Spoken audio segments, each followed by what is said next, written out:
Hoy vamos a hacer algo un poco diferente. Vamos a ponernos en modo detective para resolver uno de los grandes misterios de la historia, la promesa de una figura muy especial que recorre de principio a fin todo el Antiguo Testamento. Y esto no es una simple predicción, ¿eh? Es más bien como un hilo que se va tejiendo a lo largo de siglos, acumulando pistas y creando un retrato robot cada vez más nítido. Muy bien, vamos a meternos de lleno en este caso. La pregunta del millón es esa: ¿cómo pasamos de una idea tan general, casi abstracta, a un perfil tan específico? Lo que haremos es seguir las pistas tal y como aparecen en la Biblia, para ver cómo se fue montando este puzzle. Y como en toda buena historia de detectives, tenemos que empezar por el principio. Pero por el principio de verdad, ¿eh? Nos vamos al mismísimo arranque de todo, a un momento de crisis donde aparece la primera pista. Y es una pista sutil, casi críptica. Un momento, antes de seguir tenemos que aclarar una palabra clave que va a salir todo el rato: Mesías. Viene del hebreo Mashiach, que simplemente significa ungido. Ojo que al principio este término se usaba para un montón de gente, para reyes, para sacerdotes, pero con el tiempo el significado se fue afinando, acotando, hasta apuntar a un único y definitivo ungido. Para esta investigación tenemos que entender que no todas las pistas son iguales. Hay tres tipos. Primero, las profecías directas, las que van al grano, sin rodeos. Luego está la tipología, que suena complicado pero no lo es. Son personas o historias que actúan como un tráiler, un avance de lo que va a venir. Y por último, textos que, en su momento no parecían tan importantes, pero que vistos después, con perspectiva, cobran un nuevo significado. ¿De acuerdo? Con estas reglas empezamos a jugar. Y aquí la tenemos, la primera pista, una frase súper misteriosa, que habla de un conflicto entre la descendencia de una serpiente y la de una mujer. No hay nombres, no hay fechas, nada. Solo la promesa de un combate final, que acabará con una victoria total, pero ojo, con un coste. El golpe en la cabeza suena definitivo, ¿verdad? Mortal. Pero la herida en el talón duele, claro, pero no te saca del juego. Interesante. Vale, esa primera promesa era súper amplia, ¿no? Podría ser cualquiera. Pero la cosa no se queda ahí.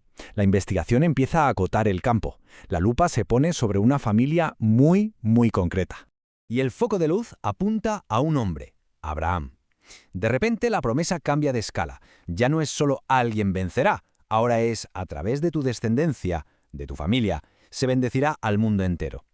O sea, que la solución a este misterio no es solo una victoria, sino una bendición para todos, y tiene que venir de este linaje.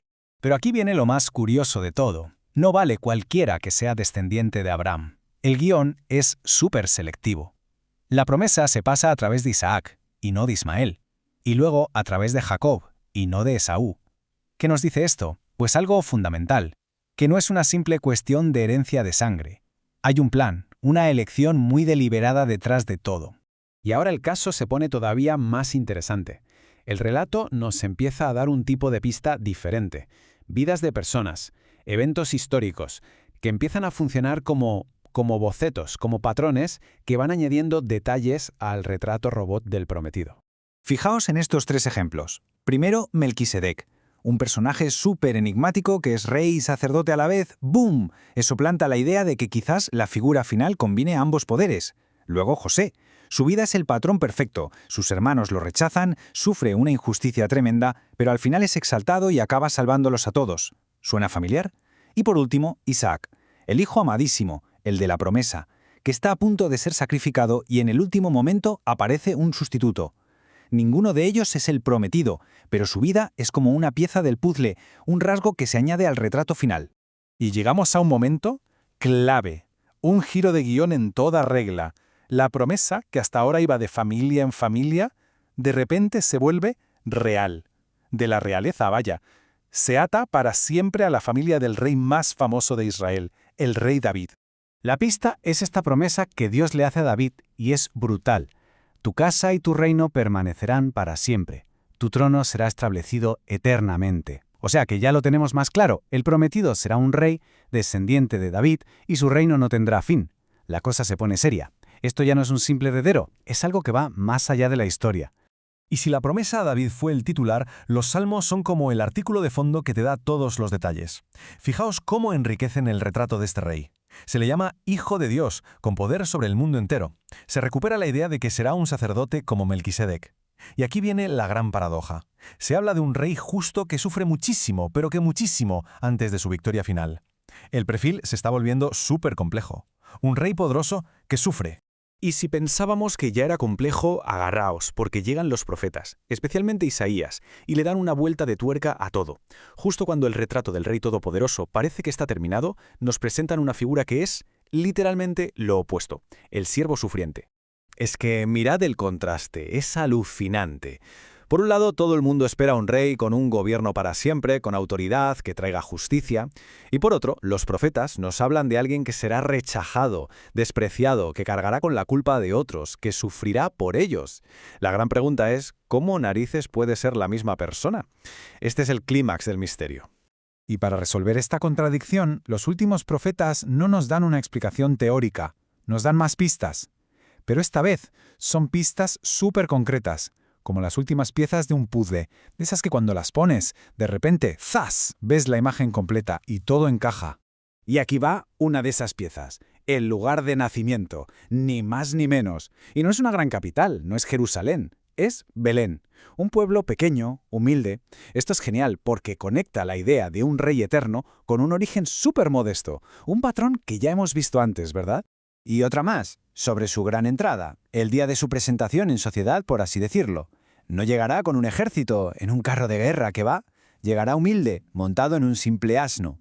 Esto redefine por completo lo que significa ser rey. No es poder militar, es justicia y mansedumbre. Bueno, hemos seguido las migas de pan a través de siglos de historia, de textos, y ahora llega el momento de la verdad. El momento de ver cómo todas estas líneas, que a veces parecían ir en direcciones opuestas, se cruzan en un único punto. Repasemos el viaje. Empezamos con una promesa súper vaga de un vencedor en Génesis. Luego se ata a la familia de Abraham. De ahí a la dinastía real de David. Después, Isaías le añade la increíble paradoja del rey, que también es un siervo que sufre. Y al final, los profetas nos dan los detalles de GPS. El lugar de nacimiento, cómo va a llegar. Cada capa construida a lo largo de milenios, y que según el Nuevo Testamento encaja a la perfección en una única figura histórica. Y la conclusión que nos presentan los escritores del Nuevo Testamento es esta. Jesús de Nazaret es la solución a este enigma de siglos. En él, dicen, todos esos papeles que parecían imposibles de combinar se unen. El rey descendiente de David es, a la vez, el siervo que sufre por otros. El sacerdote eterno, al estilo de Melquisedec, es, al mismo tiempo, el sacrificio. Todo converge. Y con esto cerramos el caso. Pero claro, nos queda una última pregunta para darle vueltas. Más allá de la fe, de las creencias de cada cual, ¿qué nos dice esta increíble forma de contar una historia que se va construyendo durante más de 1000 años? ¿Qué nos enseña sobre cómo los seres humanos buscamos el sentido, la coherencia, a través de las historias que nos contamos a nosotros mismos?